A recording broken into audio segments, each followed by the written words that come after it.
Hello mga manay! Ako nga po pala si Cheryl Diana Pulikit at ako po ay nagtatrabaho dito sa bansang Kuwait bilang isang Philippine Domestic Helper o katulong. Isa po akong kasambahay na nagtatrabaho dito sa bansang Kuwait.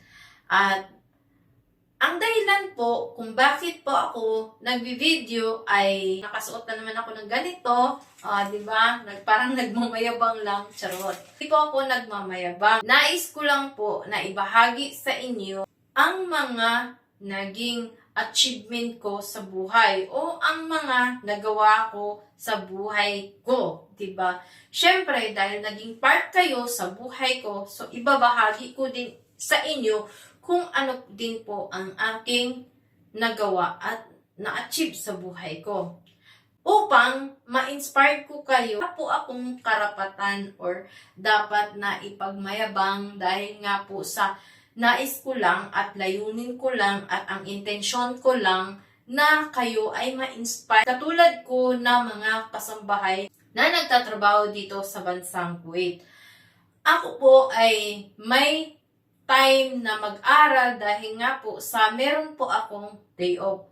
Yung day off ko ay ginamit ko sa pag-aaral ko upang magkaroon ng kaalaman at the same time para matapos ko po ang aking dapat tapusin o gusto kong makapagtapos talaga ng pag-aaral. At syempre, ang napili ko po na kurso ay Health and Social Care. Hindi po ako pwede natatalon ng Health and Social Care kung hindi po ako makapag-aral ng computer secretarial. Nag-step by step muna ako kung paano po gamitin ang computer. Step 1 ay nag-aral po muna ako ng computer secretarial. Dahil nga po sa hindi ko po alam nyo na ang panahon o taon ngayon na mga high-tech na at mga mostly mga high technology na talaga. The next step ay nag-aral na po ako ng Health and Social Care. Yes po, isa po akong Health and Social Care na level 4 at 120 units yung kinuha ko. Isa naman po akong high school graduate, nakapag-kolehiyo din ako pero hindi ko lang natapos. Hindi po ako isang doktor. Kaya nga po pala ako gumawa ng video ay nang dahil nga po sa nais kong klaruhin sa mga nanonood at sa mga kamag-anak, kaibigan, mga kakilala na hindi po ako isang doktor. At napaka-unfair naman din na pagsabihan ninyo ako ng doktor na hindi naman po ako doktor.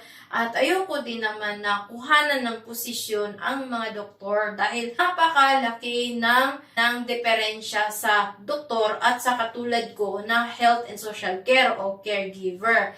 Kami po ay mga caregiver o health and social care na nagtatrabaho po sa loob ng bahay. Pero hindi ko pa nagamit ang pagiging health and social care ko dahil nga po sa hindi pa ako nakapagtapos. So, hindi pa natapos yung payment ko. At the same time, syempre may hinihintay din ako na assignment ng 2 units. So, yan nga po, hindi pa ako matawag na health and social care o professional kung hindi ko po natapos o nakuha o nabayaran ang aking kurso. Nagtatanong dyan at nagsabi-sabi na isa daw akong cute na doktor. No, don't do this guys, please. Hindi po ako isang doktor. Ako po ay isang health and social care student o caregiver na estudyante. So, hindi pa po ako registered na caregiver. Ano po ay meron kayong matutunan sa mga video na ito at sa mga kababayan ko din na nandito sa bansang Kuwait na merong day off, nakalabas ng anytime or meron silang day off sa tuwing Friday. Ito na ang para sa inyo. Mag-aral po kayo hanggat may panahon pa.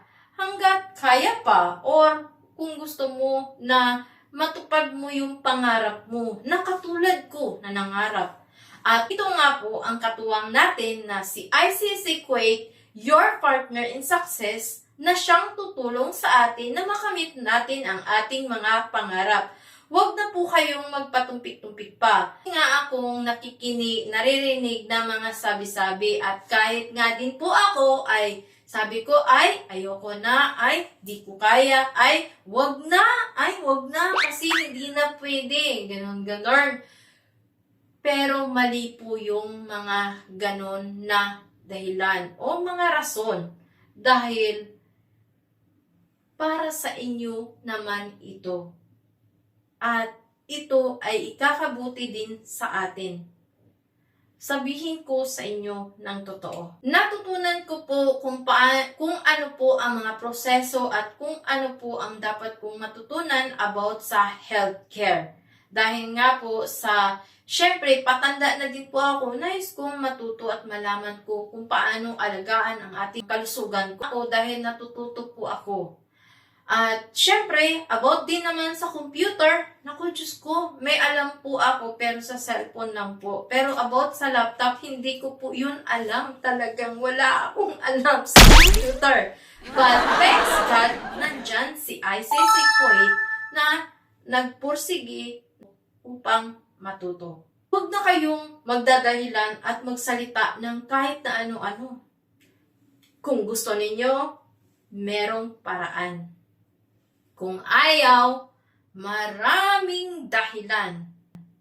So hanggang sa muli, maraming salamat and God bless us all and bye-bye! Thanks for watching!